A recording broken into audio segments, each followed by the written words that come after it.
It's early in the morning. You're pouring coffee before starting your day. You sign in for work, and the first thing you do is check your emails. And there it is, right at the top, an alarming looking email from a client you're working with on a project.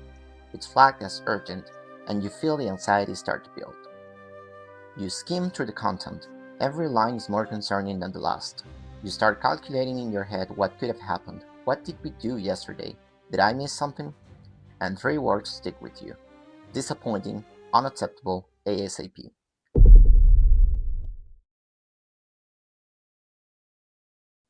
Hi, my name is Pedro, and today I want to discuss escalations and how to deal with them.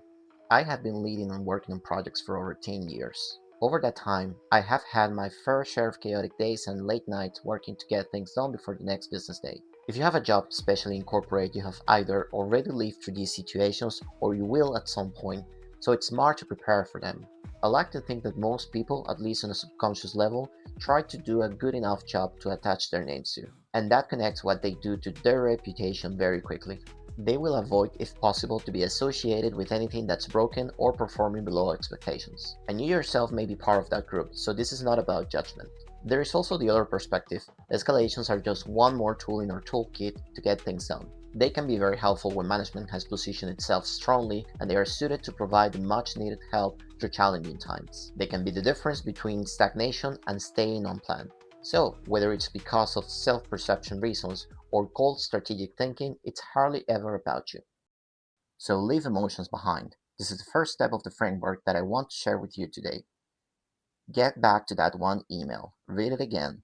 Do not let the noise of the words get in the way of the problem, the unmet expectations, and what the person on the other side actually wants to see happening. Depending on the situation, you may have to reply within minutes or even seconds, though in that last case an email would have already turned into a call. The approach stays the same: focus. Firefighters know that they can't waste time reacting and jumping at each other's throats if the people around them become difficult. A different approach is needed. Now, before we continue, I do want to make it clear that there's a difference between a business escalation and outright disrespect. But even in the latter scenario, there can still be an authentic problem worth addressing. So if this ever happens to you, make sure to break things down into two parts. You can send a note to your manager about how rude the client or the stakeholder is being, while still focusing on what needs to be sorted out. These two things are not mutually exclusive, though I know how unfair it can feel. In most cases, there will still be a job to get done. Next step is acknowledgement. Let your counterpart know you have become aware of the problem. This is one thing that I see people miss very easily, especially when dealing with escalations for the first time. The point is, it doesn't matter how much you have things under control or how solid and bulletproof your action plan is. If you don't acknowledge the situation, it will become a bigger problem. Trust starts to erode, anxiety rises, and eventually you will have to acknowledge it anyway. So why wait? Even with management, you could see sometimes that there is a tendency to evaluate the problem in more detail before saying the first word to the client. The goal is to play it safe, and granted, sometimes there's good reason to walk on eggshells. But you will find out that acknowledging the problem is, sooner or later, the kickoff of the resolution phase. My take is, do not delay it. You don't need to commit to a deadline, nor share a plan that you are unlikely to have at that point. Just let the other party know that the problem they escalated matters to you and that you will handle it with the necessary attention and urgency. You will have to adjust the tone according to your company's culture and the person escalating, but keep it human, don't force the words, don't over-apologize, be sensible, and keep the tone professional. One key question that you will have to answer is, am I the right person to lead this conversation? Do not forget that sometimes as a project manager, you will be asked to address problems that are directly linked to the product and not the project. That does not mean that you are necessarily the best person to provide the solution. And it could be the case that handing the matter off to the proper team is the responsible thing to do. Either way, the next phase will help you.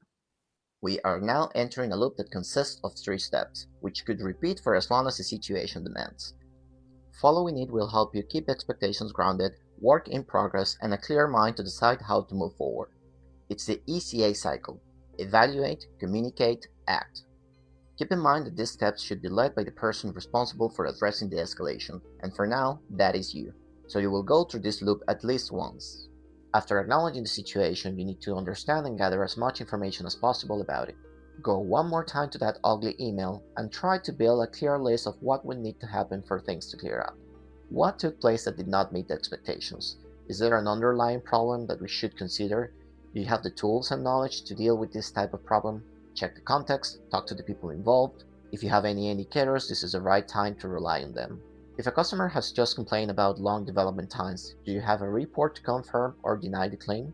If a user escalated due to too many defects in testing, are you able to check with the developers what the internal quality process looked like? For the immediate next step, lay out who needs to do what and by when. If you have decided that handoff is necessary, lead it and make sure that the client is aware of it. Do not assume that the next team will communicate this for you. If you will be the lead, now is the time to communicate your findings. How transparent you should be depends on your company's culture and strategic standpoint. It also depends on your stakeholder management plan. Think, is this the type of client that requires as much detail as possible to feel their issue is being given the right priority? Is the information you have prone to creating confusion? In any case, make sure your counterpart knows what next actions are, especially if you need their input. Then act, directly or let the people who can fix the problem get to work. Because you evaluate it, you have a realistic view of what the potential outcome could be, in terms of time, scope, and if applicable, budget. Because you communicated, the client has useful information to report internally and renewed expectations. Because you did both, the team actually fixing the problem has the space and protection to work effectively. And as with any loop, the first round may only take you one step forward, not all the way to resolution. As things unfold, you will gather more information that improves your evaluation. That improved evaluation leads to better communication, which in turn creates better conditions for dissolution. This sequence is important and works well for all types of escalations: problems in production instances, degraded team performance, personal conflicts that got out of control, and unforeseen events such as resignations, layoffs, and sick leaves. The time frames will vary. Sometimes the gap between evaluate and communicate can be days. Other times, maybe even a few hours might be too long. But never jump straight into act, especially if you have not run proper evaluation. Finally, when things have been addressed and brought back to acceptable terms, the time to improve will come. It is possible that the client themselves will ask you for a root cause analysis or a proactive action plan to prevent reoccurrence. But if they don't, you cannot miss the opportunity to make changes that could stop the same thing from happening again. This is a spirit of continuous improvement, very common in agile environments, but equally needed in more structured ones. This is your opportunity to shine as a leader and turn a negative situation into a strength. This is what can really set you apart. Learn from what happened, fix what did not work, and keep moving forward. Granted, not all improvement actions will be under your direct control, but even then, raising your recommendations to management and the people who can make a difference is a valuable contribution. Acknowledge, evaluate, communicate, act, improve. Everything else is just background noise. And that's it. What do you think of this simple framework? Have you ever faced an escalation where things went out of control? Do you have your own checklist for when these situations arise? Let me know in the comments below, and as always, thanks for your time. See you in the next video.